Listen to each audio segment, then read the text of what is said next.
Hello, dear friends. Now, I think you know what movie This is one I've been waiting a while, been waiting for it to hit the cheap theaters, but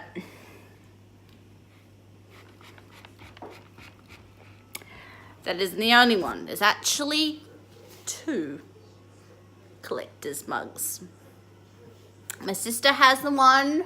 She asked for the one with the original 6, and then I just got one with the Endgame. Now,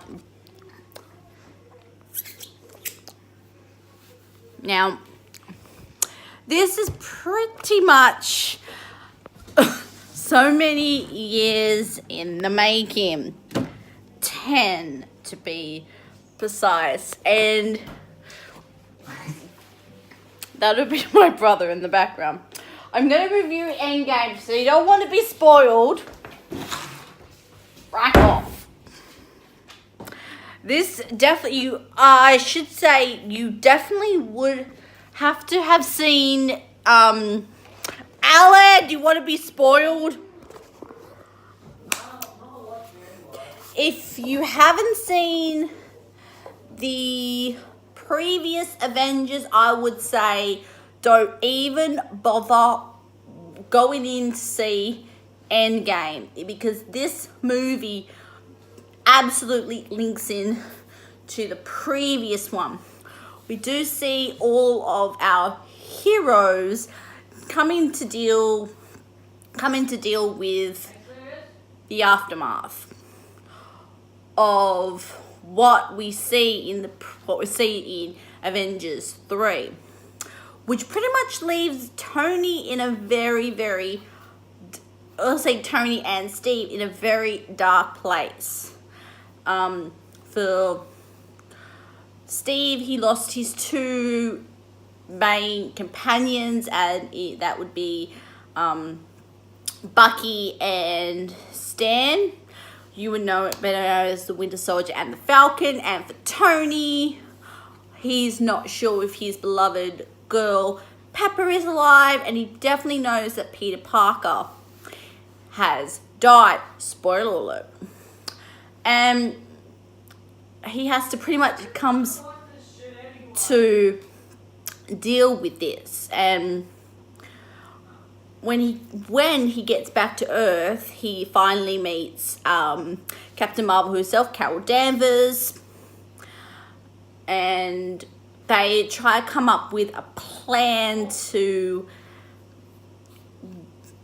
get everyone back. Now that comes into a whole load of craziness, and with a surprise hero put into the mix, that would be Ant-Man. Now, we didn't really see it absolutely nothing of him during the previous Avengers. We discover why, which comes into how Tony and the gang get around the whole. I can't only have Pepsi sitting in my tumbler. How they sort of get the whole Infinity Stones back with some surprise losses. 2 I knew. There's actually 3 major deaths that we see from our core 6 Avengers. 2 I actually knew going into the movie, which was Chris E and Robbie Downey, because their contracts had come to the end and they wanted to go on and do other projects, so I knew they were coming. The third one's actually going to surprise you, and it really, when I saw this in 4D over in George Street, I happened to be I had to make a quick 5-mile dash, if you know what I mean, and I happened to come right at the time that this particular character bites the dust, and I was shook. I was physically shaking in my boots. This movie is a 3 hour marathon, which is actually just as long as Titanic without breaks. So, it's a long one, but with what it's trying to say and how it's trying to set up the next sort of series of movies, which at the moment I have no idea what is going to happen, because now we've got a whole new bunch of family to play with, which is the Marvel superheroes. I can't wait for the X-Men franchise, the Fantastic Four franchise to come and join this crazy ass family, which apparently Kevin is not be playing with until 2024. Really? Really, Kevin? Why that long?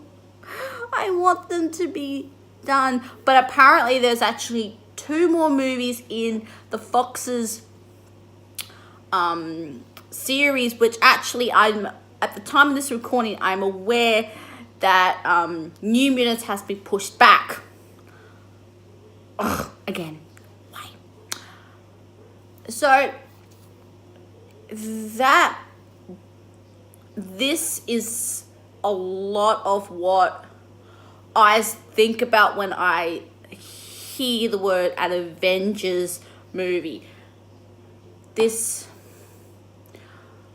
is so much a combination of 10 long years of blood, sweat, and tears that I have no idea what the next 10 years will bring for the MCU.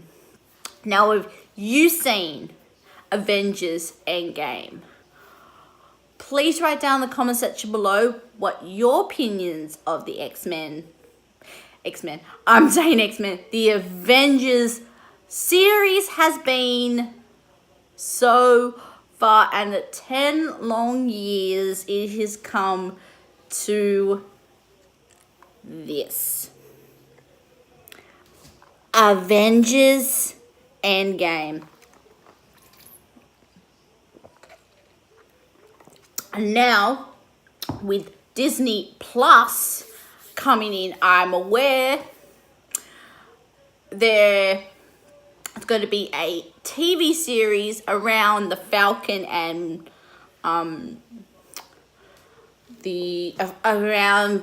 Falcon and the Winter Soldier. That would be a great odd couple. There's meant to be one about Loki. That might be interesting.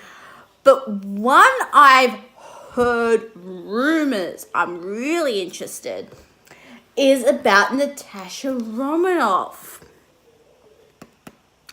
I would love to see more of her backstory. I think she has an interesting sort of backstory, her being a KGB agent, and I cannot wait. And that's from the original, 6.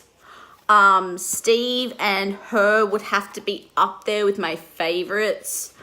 I love their dynamic that those 2 characters have.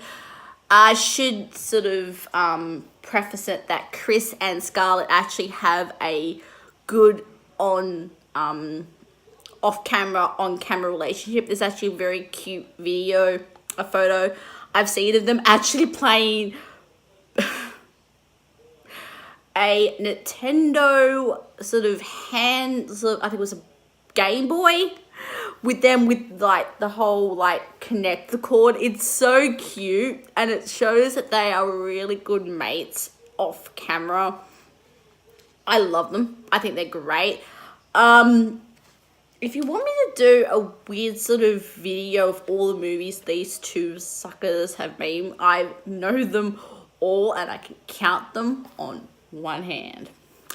Write that in the comment section below, and I shall see you with Spider-Man.